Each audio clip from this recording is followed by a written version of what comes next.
ओम नमो भगवते वासुदेवाय। गुरुवार का दिन भगवान विष्णु और गुरु बृहस्पति को समर्पित है। गुरुवार का व्रत गुरु बृहस्पति के लिए ही किया जाता है। मान्यता है कि इस दिन का व्रत करने से विवाह में आ रही बाधाएं खत्म हो जाती हैं, साथ ही सुयोग्य वर की प्राप्ति होती है। नमस्कार, मैं आपका स्वागत करती हूँ आपके अपने चैनल प्रतिभा भक्ति वर्ल्ड में। आज की वीडियो में मैं बात करूंगी गुरुवार व्रत की, कि ये व्रत क्यों रखा जाता है, इसकी कथा क्या है और इस व्रत को किस प्रकार से रखना चाहिए। ये सब जानकारी आपको इस वीडियो में मिलेगी। तो सबसे पहले जान लेते हैं बृहस्पतिवार की कथा। एक समय की बात है, एक गांव में एक साहूकार रहते थे। उनके घर में बहुत सी धन संपत्ति थी। साहूकार बहुत बड़े दयालु थे, साथ ही वह दानी और धार्मिक स्वभाव के थे। वह बहुत दान पुण्य करते थे और जो भी उनके द्वार पर सहायता के लिए आता था उसे कभी भी निराश नहीं करते थे। वही उनकी पत्नी बहुत कंजूस थी, उपाधियों को भी ध्यान नहीं देती थी। इतना ही नहीं, वह साहूकार को भी किसी को भी पैसे देने से मना करती थी। एक बार साहूकार किसी कार्यवश बाहर गए थे, तब एक साथ उनके घर पधारे। और दोस्तों, हमारे घर में केवल साहूकार की पत्नी ही थी। वो उस समय अपने घर को लिप रही थी। उसने साधु से कहा कि साधु बाबा, मैं अभी अपना घर लिप रही हूँ, अभी आपको कुछ नहीं दे सकती, आप बाद में आए।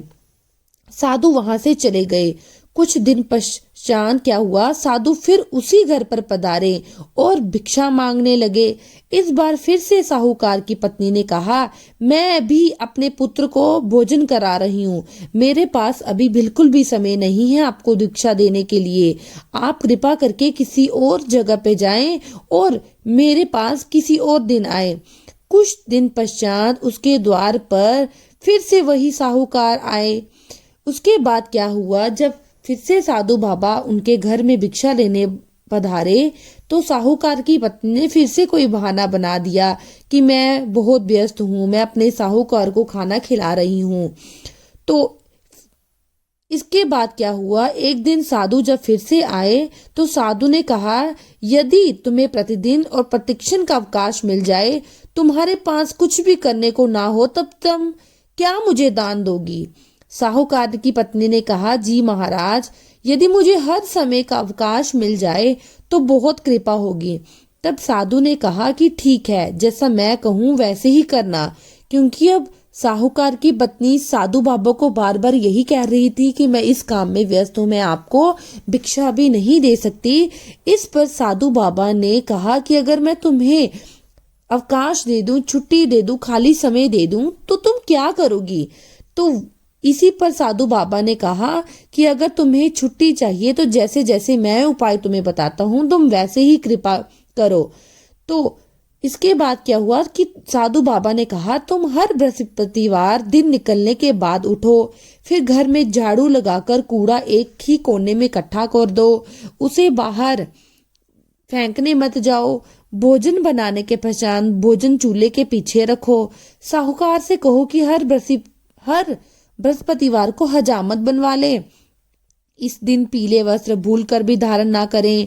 संध्या में अंधकार होने के बाद ही द्वीप प्रज्वलित करें और ओम बृहस्पति के दिन कोई पीले रंग का भोजन भी मत ग्रहण करो। तो ये सब करने से तुम बिल्कुल भी घर के कार्यों में व्यस्त नहीं होगी और तुम्हारे पास समय ही समय होगा। जैसे साधु ने कहा, साहूकार की पत्नी ने बिल्कुल वैसा ही किया। कुछ बृहस्पतिवार बीतने के बाद उनके घर से धन संपत्ति सब कुछ चले गए, यहाँ तक कि उनके घर में अन्न का दाना के लिए भी लोग तरसने लगे।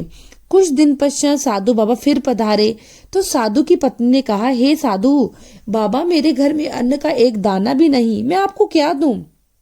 साधु ने कहा, जब तुम समृद्ध थी तब भी तुमने मुझे खाली हाथ लौटा दिया।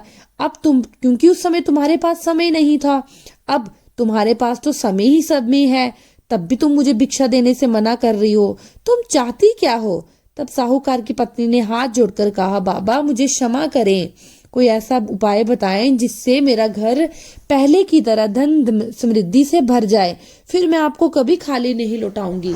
तब साधु ने कहा कि भोर में जल्दी उठकर स्नान करके पीले वस्त्र धारण करो। पूरे घर को गाय के गोबर से लीप कर जो भी पुरुष है उनकी हजामत ना बनाए। बृहस्पतिवार के दिन संध्या में अंधकार होने से पहले ही दीप प्रज्वलित करें।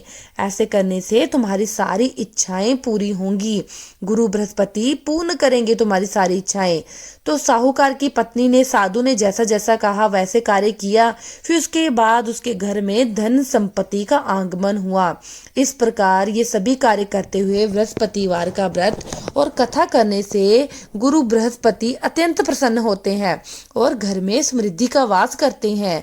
अब जानते हैं कि बृहस्पति व्रत की पूजा विधि सबसे पहले कैसे करनी चाहिए।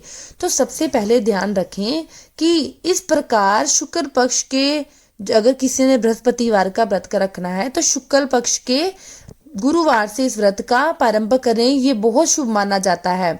उपवास पहले दिन प्रातः काल जल्दी उठकर निर्वृत्त होकर स्नान करें। पीले रंग के वस्त्र पहने। गुरु बृहस्पति देवताओं के गुरु, इस प्रकार पीला रंग संपन्नता का प्रतीक है। और ये दिन जो है पीले रंग को समर्पित है। पीले वस्त्र धारण करने के पश्चात घर में पूजा घर या केले के पेड़ के नीचे भगवान विष्णु की प्रतिमा अथवा चित्र कर श्री नारायण को प्रणाम करें। उनके सामने घी का दीपक प्रज्वलित करें। भगवान को तिलक और अक्षत का तिलक लगाएं। हल्दी या केसर का भी आप प्रयोग कर सकते हैं। उन्हें पीले रंग का वस्त्र अर्पित करें। एक कलश में जल भरकर हल्दी डालकर पूजा के स्थान पर रखें। पूजा में पीले फल, रुके पीली मिठाई, पीले पुष्प भगवान को अर्पित करें। आप ध्यान रखें कि भगवान विष्णु को गुड़ और चने की दाल का भोग लगाएं। गुरुवार व्रत का पाठ करें। ओम गुरुवे नमः मंत्र का जाप करें। 11 बार इस मंत्र का जाप करें। अगर संभव हो सके तो एक माला करें और बृहस्पति देव भगवान विष्णु की आरती करें।